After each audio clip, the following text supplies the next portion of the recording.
Good morning everyone, welcome back to my channel.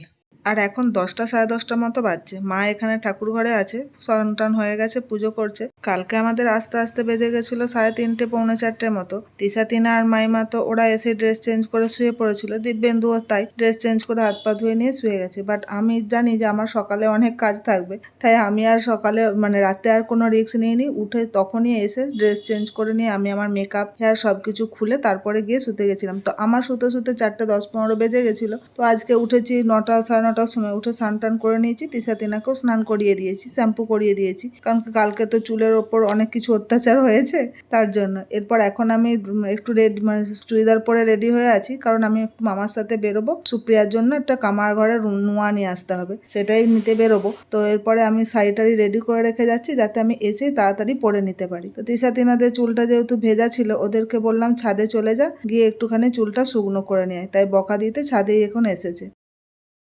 অনেক খোঁজাখুঁজির পর তো নোয়াটা পাওয়া গেল। এরপর আমার আস্তে আস্তে প্রায় পৌনে 12টার মতো বেজে গেছে। মেসোমশাই তো ভাইয়ের সাথে ছিল, কারণ মেসোমশাই বরকর্তা, সেই জন্য মেসোমশাই ছিল। তো মেসোমশাই ফোন করে জানালো যে বরের গাড়ি কাছাকাছি, বাড়ির কাছাকাছি চলে এসছে, সব কিছু যেন অ্যারেঞ্জ করে রাখে। তো সেই জন্য মাসিমণি এই বরণডালা নিয়ে যাচ্ছে, যে সব কিছু অ্যারেঞ্জ যেখানে বরণ করা হবে সব কিছু গিয়ে ওখানে গুছিয়ে রাখ। কিন্তু আমি তো রেডি হতে গেছি, এখনো পুরোপুরি রেডি হতে পারিনি। কোনো রকমের শাড়িটা পরতে পেরেছি।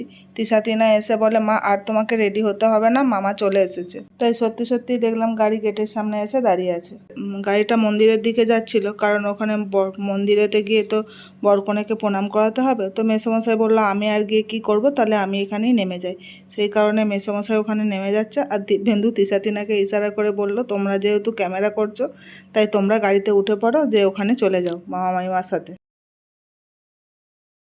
কিন্তু একই অবস্থা, কার ভিডিও করবে? ওদের মামিমণি তো বমি করে কাহিল অবস্থা। কিছু করার নেই, বেচারির শরীরটা খারাপ। একে তো এই সময় একটু টেনশন থাকে প্রত্যেকটা মেয়ের মধ্যে, মেয়ে কেন ছেলের মধ্যেও থাকে। তার উপরে সারাদিন উপাস করে এত রাত্রিতে খাওয়া দাওয়ার পরে একটু তো শরীর খারাপ হবেই। তো তার মধ্যেও বেচারিকে আর অনেক কষ্টও দিতে হচ্ছে, কারণ ঠাকুরের আশীর্বাদ না নিয়ে তো আর গৃহপ্রবেশ করতে পারছে না। তিশা, তিনা তো গাড়িতেই চলে এসছে, বাট আমি এখনো এসে পৌঁছাতে পারিনি।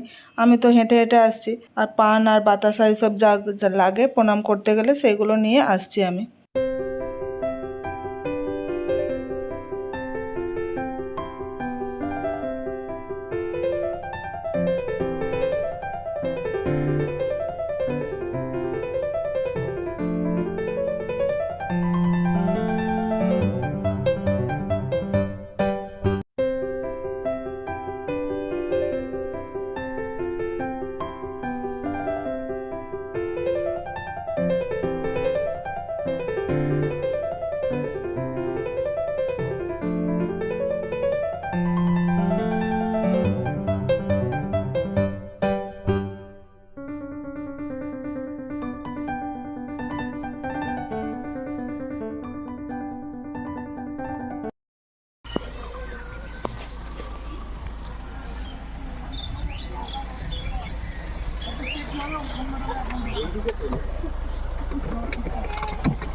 এই গেটটা খুলে দাও। না, আছে মা আছে।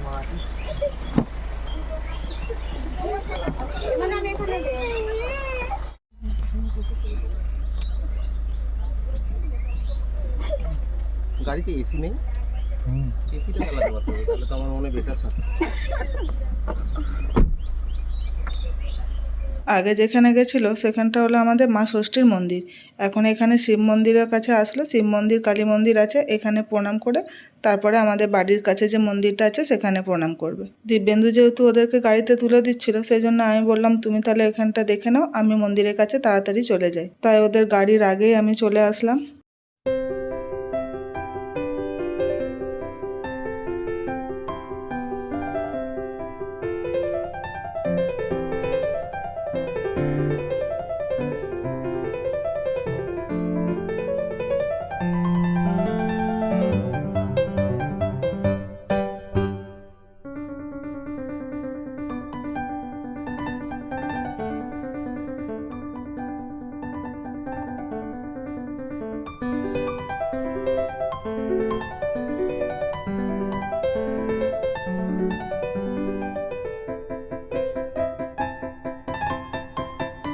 এই যে এখন চলে এসছে আমাদের বাড়ির পাশে যে মন্দিরটা আছে, আমাদেরই এই মন্দিরটা, এখানে মহাপ্রভু মন্দির বলা হয়। এই মন্দিরেতেই প্রণাম করবে, তারপরে গিয়ে ওদের বরণ হবে। আর আমার অবস্থা দেখেছো, চুলটা বাঁধারও সময় পাইনি, বললাম না কোনো রকমে শুধু শাড়িটা পরার সুযোগ পেয়েছি।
ওই দেখো নতুন বইয়ের অবস্থা, বরণের আগে মনে হচ্ছে মাসি শাশুড়ি গায়ে হেলাম দিয়ে ঘুমিয়েই পড়বে।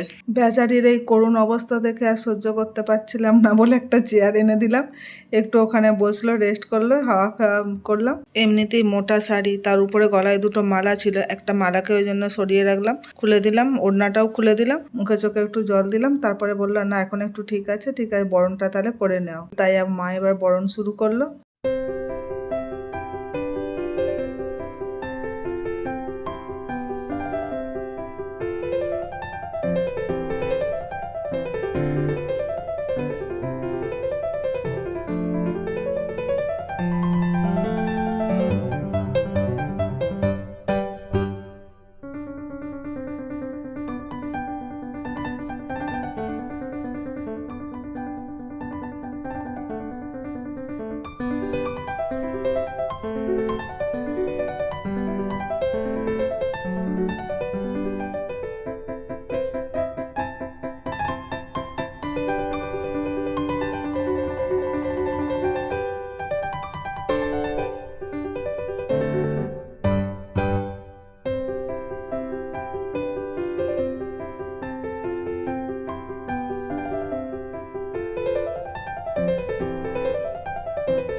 আমার ভিডিও তোমাদের কেমন লাগে সেটা কমেন্ট করে জানিও। যদি ভালো লেগে থাকে তাহলে একটা লাইক করে দিও ও শেয়ার করে দিও, আর আমার চ্যানেলটাকে সাবস্ক্রাইব করে নিও প্লিজ।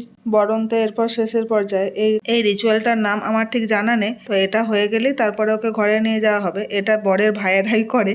তো আমার ক্ষেত্রে দিব্যেন্দুরও তো কোনো ভাই নেই, ওর কাকার ছেলে ছিল, সে করেছিল। এখানে আমার মামার ছেলে করছে। তো যাই হোক, ওই রিচুয়ালটা হয়ে গেলে তারপরে ওকে ঘরে নিয়ে যেয়ে একটু ফ্রেশ হওয়ার পরে তারপর খাওয়া দাওয়ার পরে বললাম একটু ঘুমিয়ে যেতে। আমাদের সকলের তো বাড়ি ফিরে আসার পরও তবু 3-4 ঘন্টা করে ঘুম হয়েছে, বাট ওদের দুজনের তো হয়নি, ভাইয়ের এবং সুপ্রিয়ার। তাই ওরা একটু ঘুমিয়ে নেবে খাওয়া দাওয়ার পরে। ভিডিওটা তাহলে আজ এই পর্যন্তই। দেখা হবে নেক্সট ব্লগে। ভালো থেকো সকলে, টাটা।